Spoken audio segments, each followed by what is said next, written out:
At the start of the war, we had news, through British government news in the cinema, which we didn't visit very often, but it generally gave the impression that the Germans were going to be extremely aggressive when they invaded a country. And the thing that we got from it was the Gestapo and the SS would in fact pry very deeply into anything they wanted to. Now that was in fact, they would arrive at your house, invade it, search it for whatever they thought that they needed or wanted to find out, question people, torture them if necessary and such like. So as young customers, we in fact, and most of us were around about 9 or 10 at this time. Some are not even at secondary school. We thought, well, what can we do? Now, we had one person amongst our core, Gault. Gault was very far-thinking in his attitude to things, and he suggested to us all of an idea. The thing was that we would in fact try and defend each household on a personal basis. And, well, when I say that, what we meant was that we would try and make sure it was discomforting for anyone to in fact come into our property or our garden gate and such like. So he suggested that we all contribute some form of chemical. Now, our mind in chemicals was in fact, well, very remote, but he gave us an idea, like paraffin, salt, pepper, tar, so on. So I had, we had hens, and the image that ran to my mind, that hen pen, in other words, chicken poo, in its most fresh form. We had, in fact, things like urine, which came very rarely to hand, well, not to hand out, and we had bleach. I suppose we had soap powder and salt, and many other things like that, tar, creosote. I just can't think of all the things we had, but we had tins of paint, which in these days were inclined to go hard once it had lay a while. So we thought, rather than let it go hard, we would put that into another jar and do our best to keep it so that it was in a kind of liquid form. Now, the suggested way of application was, for instance, we would go round in the summer and put a little bit of tar onto every gate latch that was likely to be used by a stranger. Unfortunately, it meant our lot to go to get it too. Now, the only cure we knew at that time, well, I knew, and my mother thought was regularly used, was butter. If you got tar on your fingers, which we used to get quite regularly with the summer and the tar coming up through the cobbles in the street, for that's what was used to fix them. They poured this down between each cobble, and the cobbles I'm talking about were large. They would be about 8 inches by, say, 4 inches, and we used to sit and pick it out with a stick and play around with it and that. And while it was warm, it was very easy to play with, but when it came evening time, it stuck to your fingers, it chilled on your fingers, and then your parents would say, oh, come on, we'll have to get that off.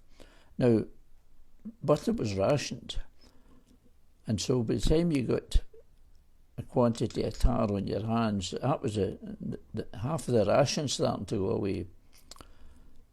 What we didn't know at that time is paraffin or turpentine would more readily remove it, or petrol, which was a commodity that in fact was on ration. And you need a driver's license to get a ration book for petrol and so on. So that was out with our particular thing, the petrol side. So Alec collected all this stuff in his Anderson shelter.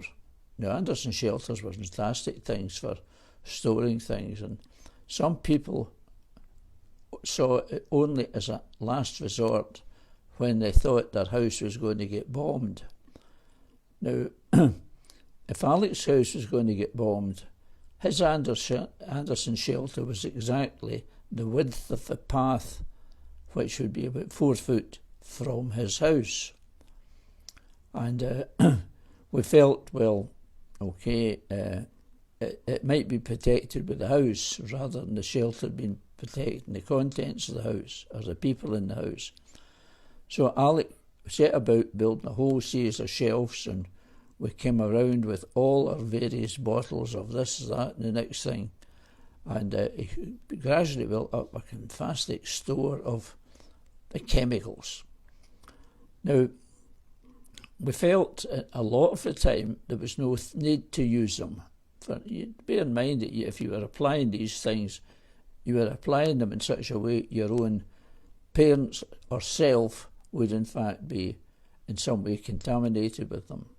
So it was decided it would only use it once a threat became, well, say an orange or red threat as it used nowadays to talk about things. It came to light that all this chemical was lying unused in Alec's shelter.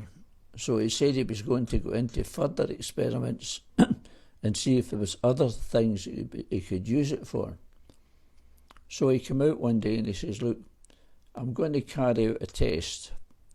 I've put some of this stuff on my wrist, and when I smell it, it makes my eyes water and my nose run. And I'm going to use it at school tomorrow.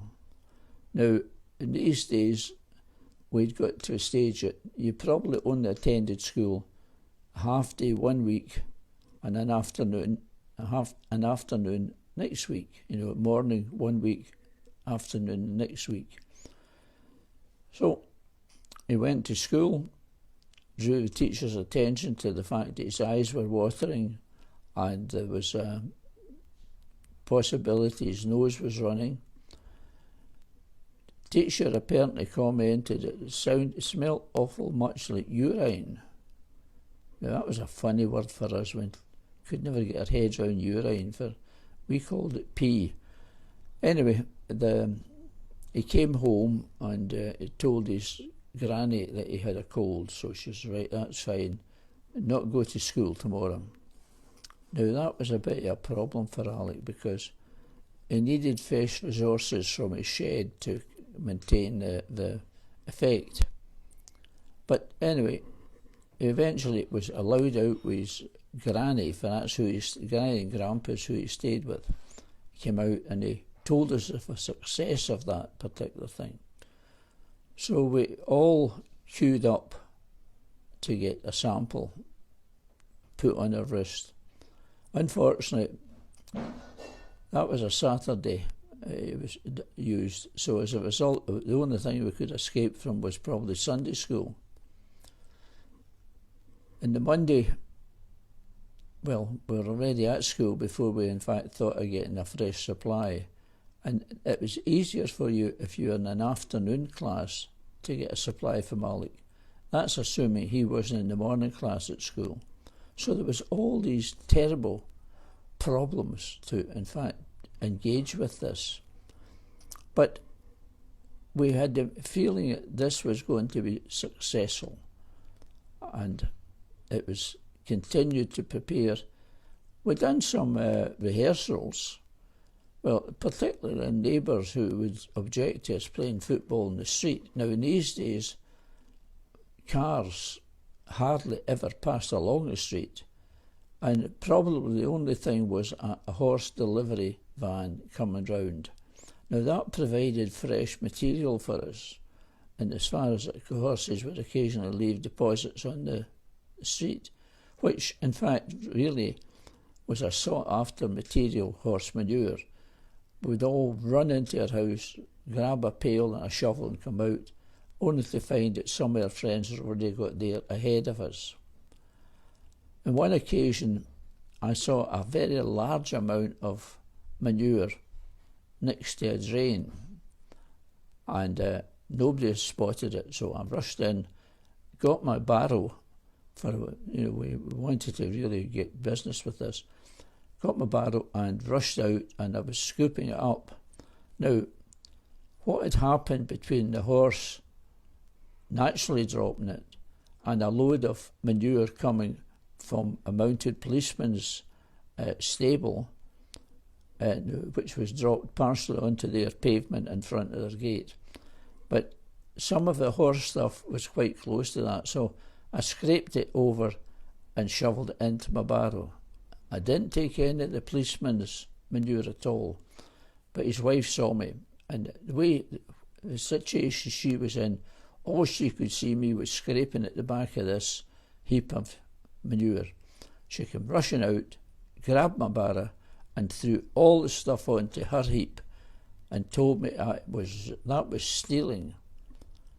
I tried my best to explain to her that the fresh orange stuff was mine, but no, she was unwilling to in fact cast her eyes in that direction, so I lost my manure. It was really heartbreaking.